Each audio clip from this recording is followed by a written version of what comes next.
Soggy Science here. Fourth offering. Whoop. It's been a month. And really happy with the suggestions and comments. Thanks. Keep them coming, guys.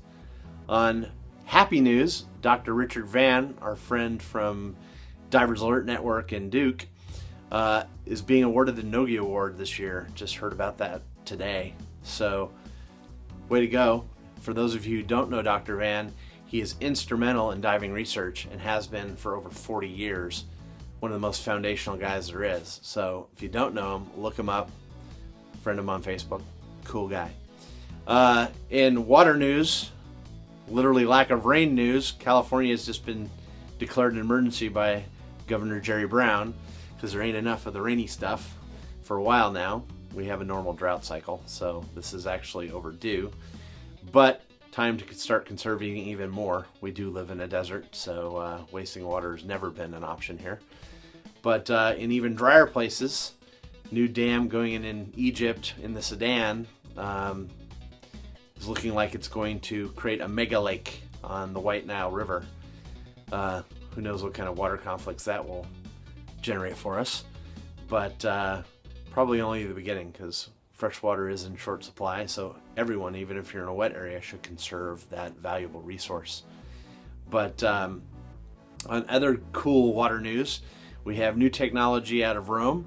Dr. Camilli, hope I'm saying his name right, he's developed new nanotubes, carbon nanotubes, that actually can absorb oil and pick up other environmental toxins and waste product that is much safer than the old carbon nanotube technology that actually floats on the surface.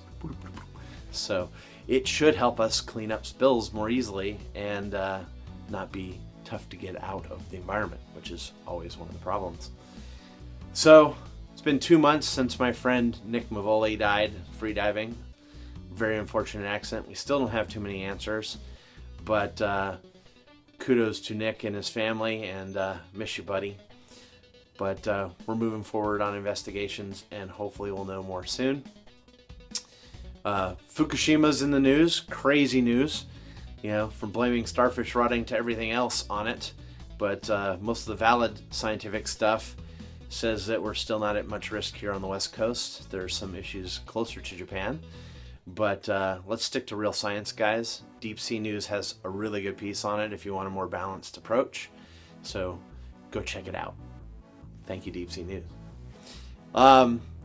Researchers have found that dolphin swimming is actually able to produce the energy they need to swim as fast as they do.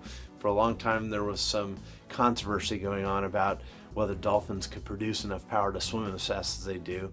Well, this is kind of one of those duh moments where we found out that, of course, they produce enough energy and can swim, efficiently enough to produce the swimming that they swim. It was thought to be skin and things like that, which is still pretty cool biotechnology, so to speak. But, of course, they can swim as they do, because they can swim as they do.